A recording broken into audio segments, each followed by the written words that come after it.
Hello and good morning.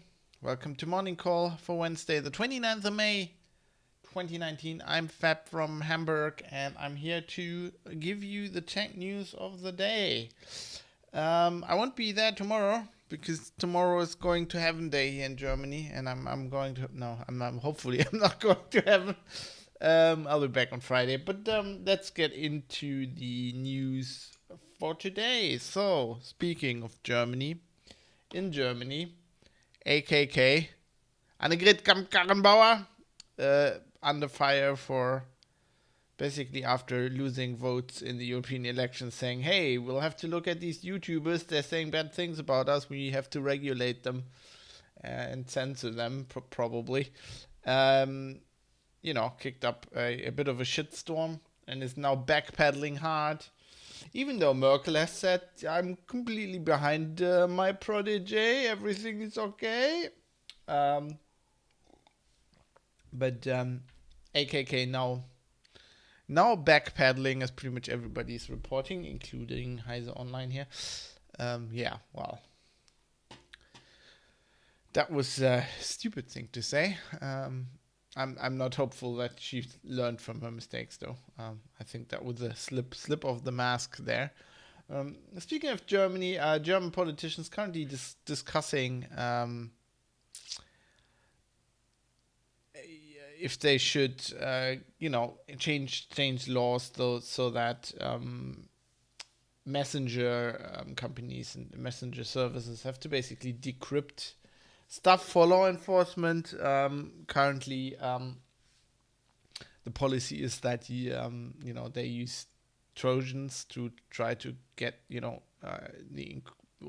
if people are using an encrypted messenger, they try to get the plain text on the device. Now they want to change the law, which is very worrying. Also dumb. I think isn't this Oettinger again? Look what the Spiegel says. It's just dumb. Because, oh no, of course it's Seehofer, the other idiot.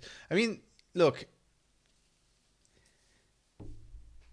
end-to-end encryption works in a way that this is not possible. The only way this is possible is for companies to build backdoors into a device for law enforcement.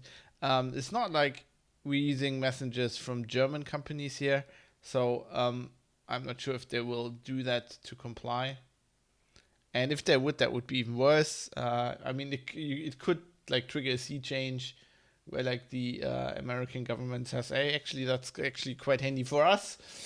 Please do that. So why do we have this idea? I've never understood that. If you spend some time looking at at reports of investigations and stuff like this, we will always find that they manage without access like this. Metadata alone is quite helpful for police work, and even intelligence services work even more. So usually they manage without that. It's not like they, even if they have access to communications, that will prevent stuff like terror attacks, which, there are I mean, recent history is littered with terror attacks where police and intelligence services had tangible information they could have acted on, just didn't. So let's not kid ourselves. They just want more data, and I think that's bad. Oh, I forgot something. I wanted to say thank you to Minimum Woes, for resubscribing. Thank you.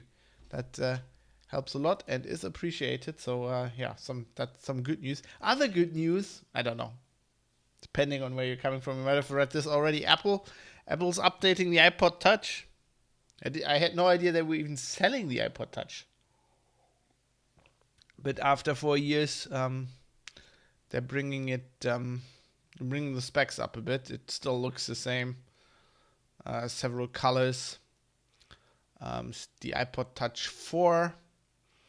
The previous model was from summer 2015. It costs, what's that, €230 for the 128 gigabyte version. For the 32 gigabyte version, 340 for the 128 gigabyte version. The 256 gigabyte version costs €450. You can now buy them in the online store, or you can pre-order them, I guess. Who's using that? I'm reading more and more reports that like even, what was it, like half of or a third of like 10-year-olds in Germany have mobile phones now. You're like, I mean, who's buying this? Is this like just parents for kids that want them to listen to music but don't want them to have a mobile phone? Are people really buying this as a second device? Are they like carrying a second device aside from their iPhone? I don't really completely understand where the market is, but I guess it's probably not as expensive for Apple to update it a bit. It looks a little bit like they updated it because the old one basically can't get iOS 12, I think I read somewhere. And they need like a bit better specs because they don't want to, completely outdated device out there. And I also think they don't want to support older iOS versions. So, I don't know.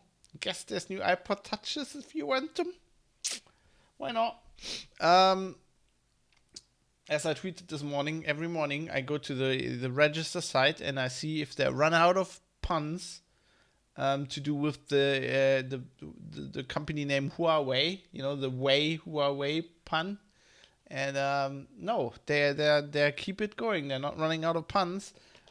Today it's that's a hell of a Huawei to run a business. Chinese giant scolds FedEx after internal files routed via America. So it turns out, after spying allegations against from the US against Huawei, so Huawei is using FedEx to ship stuff, and they were shipping like internal tech documents from China to Japan. And they were mysteriously routed to the FedEx headquarters in the US. Why could that have happened? FedEx is like, yeah, happens. We ship more than 15 million packages a day. So, happens. It's not like we don't know from Snowden that the NSA like intercepts, and we know this about the CIA as well, that they, intercept stuff, parcels in the post, and then, I don't know, change chips and routers or whatever they would do with these documents. I guess copy them. Apparently, they have agreements in place with companies like Amazon where that makes it easier. So, it's not entirely unlikely that this was for espionage reasons. So, sitting in a glass house and throwing stones there, by all likelihood, our American friends. In Germany, another register headline that I kind of like: German anti-cartel bots tell IBM to warten as TSystems deal probe extended by 2 weeks. So it turns out IBM is taking over Deutsche Telekom's mainframe business. So TSystems, I didn't even know that. TSystems is, as it says, support old, installations. Is a Systemhaus, as we guess we call it in Germany. And apparently IBM has bought them, kind of like they bought Red Hat, but now our antitrust regulators are saying no. Gotta new deadlines 9th of July. We gotta keep looking about this. So apparently the news broke in January. I completely missed that. The news of the buy broke in January, but TSystems denied it was a takeover. The company told the Register at the time, "This is not a sale of the business segment. TSystems will continue to offer the services in the market and supply them to the customers, while IBM will provide a share of the services." But German reports suggest as many as 400 TSystems staff were moving over to IBM, I guess. Deutsche Telekom's mainframe business has struggled in recent years to deal with competition from cloud providers. No shit. And last year it announced major job cuts. It's amazing to me that Deutsche Telekom is even in that business. For people who aren't aware, so I guess in the 90s, so the Deutsche Post, the German state mail office, was running the telephones, for quite a long time, and I think in the 90s they spun out that as Telecom. As part of privatizing the mail, the post office, and also obviously the telecommunications business, and that's what Deutsche Telekom became. So they became the telephone provider, and also of course inherited all the networks, and also of course became the internet provider, and is therefore still Germany's biggest internet provider. My internet provider, for example.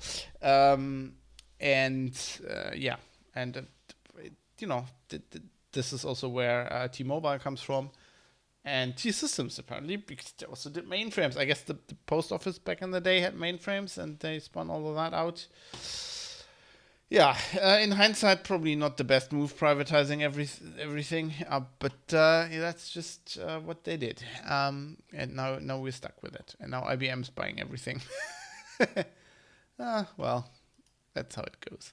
In the web landscape, there was always, if you're talking the World Wide Web and HTML and standards, there was also always the World Wide Web Consortium, the W3C, which is like overseeing standards, for the web, and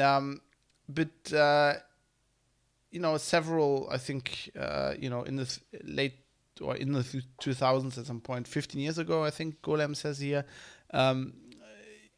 all big browser companies, I think at the time even Netscape, founded the WHAT-WG, which is like the Web Hypertext Application Technology Working Group, which is like established itself as kind of like a competitive organization even, and now there's Apple, Google, Microsoft, and Mozilla are in there, and they're kind of working on web standards. And last year they broke over disagreements, and there was the threat of both of them developing web standards, which would have fragmented basically the web, because you don't have one standards organization that oversees the development of HTML. So, for example, what WG was instrumental. New follower, Sepsi19. Hello, Sapocel19. Thanks for following. The what WG was instrumental in developing HTML5, for example, and they're working on the DOM and all this kind of stuff. And they had like a break, and there was disagreements, but now they've announced that they've come to terms. So they don't, there will still be one standard thing. It looks like the WhatWG is taking over that. So they want to evolve HTML, and they're also taking over the DOM development, which, like, the DOM thing was, I think, the thing that broke the status quo back in the day. Yeah, and it looks like now the WWG is basically taking it over, and the W3C will still, publish their standards as W3C standards and kind of be like an oversight committee. It looks like it's kind of hard to understand what they want to do in the future if what WG is developing the standards, but yeah, it's all a bit dry. But I think interesting to know that they're now collaborating again. I mean, there have been some controversial things in this arena recently. I mean, not only the DOM thing, but like there was a big uproar when they basically decided to put DRM into HTML into the standard, which the browser manufacturers basically did, to facilitate people like Netflix playing Mac Media, but like all the open source people were really against it because they're really against DRM and stuff like that. So there's always little disagreements like that boiling, and I guess we'll have more of that. I'll have to keep a look on what the W3C will do in the future. I mean, most people probably know them. If you Google anything, like if you're a developer or whatever, you Google anything about HTML or CSS, you sooner or later you'll reach like W3C schools, which I guess is their most public facing thing. If you're not into standards, which, let's face it, most people aren't, because it's boring. Speaking of browsers, Google is saying, I was discussing earlier in the year, there were all these news about Google. Basically, they're changing the API that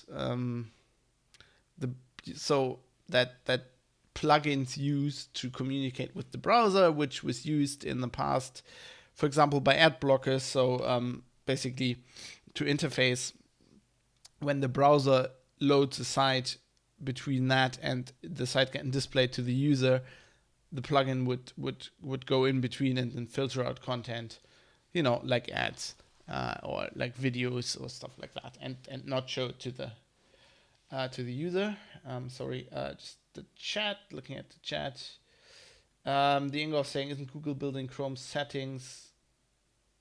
Google Chrome setting the standard now. Yeah, well, Chrome is your yeah. I mean, this goes into this. This goes into this topic because Chrome obviously is now the by far the most used browser. It's eclipsed Firefox long ago, and they are, yes, Google is setting a lot of standards just by having the de facto standards, by having the most used browser. And this is one of the things as well, because they're being, if you like in this register story, they talk about, so just to finish saying what happened. So plugins use this API to basically control the part of a website that the user sees, which is needed for stuff like ad blockers. But Google is saying that slows down display of pages because plugins slow down the browser, whatever, and they want to make this API a lot less powerful, which is good in some degrees. This is good from a security standpoint, for example, because there's also plugins that do shit that are not really good for the user. There are security plugins like from antivirus companies that use these APIs for stuff, like breaking open HTTPS and stuff like that. And there's debate over that. But basically, people are accusing Google of using their, the dominance of Chrome in the market to now change this API, not primarily to make pages display faster for the user, but just to prevent ad blockers from working, because Google itself obviously makes money off ads. And this story on the register basically says that. So they are talking to an I think Raymond Hill, who created popular content control extension uBlock Origin, and he talks about this, and he was on GitHub, he was talking about this, and he's basically saying, look, what is slowing down page display for the user is not these adblock plugins. It's pages being slow, pages loading shit, pages actually loading ad stuff from third-party servers, which are then slow to respond, which slows the whole page down, and stuff like that. And he says that if you want to make it faster, that Firefox approach of they call that promises. It's like of having like loading the pages asynchronously, like having non-blocking stuff. So loading parts of, like, if you have an element on the page which is on a server that is slow to respond, loading the rest and structuring the page in a way that it can load the rest and then just pop that content in as soon as it's there. And this guy, Raymond Hill, also points to a 10K finding that Google did in 2018, where they're basically pointing to this problem. They're saying, these technologies are a problem for us, for our advertising business. And he's basically saying now that Google finally has the most used browser, they're just using their market share to change that browser so that ad blocking is harder. And basically, the why I'm talking about this again is, sorry if I'm burying the lead here a little bit, just a little bit. So, the register story says Google is relenting. They will not block ad blockers, but only for enterprise Chrome users. So for paying Chrome users. I didn't even know. I had no idea up to this point that there was an enterprise version of Chrome like that you could pay for. I guess it makes sense, Guess you get support, and now you also get ad blockers. I don't know. I mean, I think this makes it even worse. So Google is being accused of doing this out of an ulterior motive. Google is saying no, it's a technical reason, and now they're basically saying, well, we'll relent on the technical reason as soon as you give us money. So basically, as soon as you give us money and you compensate us anyway for the, we'll get money anyway, even if you don't see those ads. We don't mind. I think this just underscores everybody else's argument on this. Well, we'll see. I guess that's the story that'll keep us busy for a bit. Security researchers are warning. Another thing I've God, my brain. I need more coffee. I reported on earlier. On Patch Tuesday, basically Google more coffee. Rebooting the brain. Let's start again. So on Patch Tuesday, Patch Thursday. What the hell? On Patch Tuesday, Microsoft released a patch. It fixed a very critical remote desktop vulnerability, CVE 219.0708. So it's now being called a Blue Keep, and it can, it's a remote desktop vulnerability. People can use it to install malware on your system and basically own your system. And there's a patch out, but surprisingly, people aren't patching. Or lots of people aren't patching, because security researchers have now found, or specifically Rob Graham of Errata Security, who is somebody it's well worth following him on Twitter. He said that there's about 1 million vulnerable systems he can find. He has a tool called Mass Scan. And that, that systems he can find. So there's probably a lot more. I mean, this is also internet accessible stuff. Okay, this vulnerability would mostly be used to attack a system from the internet, but it's also worth fixing if it's inside your network somewhere. You just don't want that kind of stuff. I mean, it's probably also really helpful for lateral movement when somebody's in your network. And Graham's basically saying this is just a recipe for disaster. Like, we've got another WannaCry or NotPetya coming up here. This is just a matter of time. Patch your damn systems, I'm guessing. Yeah, so that's interesting. Computex is going on in Taiwan right now.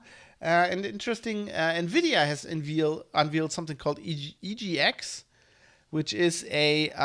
so Nvidia has these data center things that are blades, basically. Yeah, like crammed full of GPUs, which, are used for computational stuff. Like, Nvidia has this CUDA API where you can basically do lots of parallel computation on very powerful graphics cards, and it's often now used for like AI kind of machine learning stuff. And this EGX thing is something they developed in conjunction with Red Hat. So it runs Kubernetes, however you say that, and basically managed by Red Hat's OpenShift.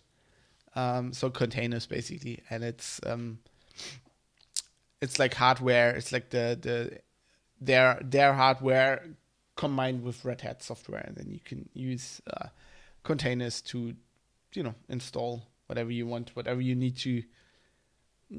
software you need to compute this kind of stuff, and it's all tied in with Nvidia's hardware for the data center. Very, very interesting, I thought, especially Nvidia and Red Hat working together. And that's it for today. I've got one more thing I wanted to show you, and I mean show you because this is a story on the register. They have found a lots of register once again here. They have found a Deepfakes YouTube account that is pretty amazing, and I want to show you one where it's basically a video of Bill Hader, who is on Conan O'Brien's late night show, and they're talking about like his impressions. And the deep fakes is like he fades, so he does like Al Pacino and later Schwarzenegger, and the guy like basically puts like fades Schwarzenegger's and Al Pacino's face over the guy from the YouTube channel. Basically he uses deep fakes to here, like put his face in. He's the name of the channel is Control Shift Face, which I really like, and I'm going to show you a little bit of this. So if you're watching if you're listening to this on the podcast, then it might be worth just going to sixgun.tv for this one and just check on the end. Just have a look at the video, because it's actually worth it. I think it's really cool. It's a really cool demonstration of what like these deepfakes AI stuff can do, and this uses obviously with people like Al Pacino and Schwarzenegger. They're public figures. There's lots of video material, lots of photos. You can train like a machine learning algorithms, to train them to do this deepfake stuff. You need lots of reference pictures, and with public figures like that, you can do that quite well. So I'll show you some of this, and then I'll say goodbye afterwards. So check this out. It's pretty cool. Oh, thank you. Congratulations on the gig. Let's just talking about skip it. forward On Monday. His acceptance speech on the Emmys for Angels in America. That's the only time. I was talking about Al Pacino. Yeah, I was watching that, and he was kind of like just totally into like the peripheral and like weird things. So he was like, "Oh wow, we got some lights, got a couple of cameras. That's nice. Yeah. All right." So did you do him for the? Did you do Pacino for your Saturday Night Live audition? Yeah. I did him for the audition. It's kind of weird. Interviewing his new maid staff. So it was like all new maids. And he's like giving them instructions? Yeah. It was like, if I walk into this kitchen and I see a cantaloupe on that table, I will lose my mind. It's pretty amazing. If you watch that in like in HD, you can actually you can see how it's done, but it's amazing quality. So let's look at the Schwarzenegger bit as well. Like he just hang out with no shirt on, in boxers, smoking a cigar, playing chess, and bugs are coming around. They're like, and he's like,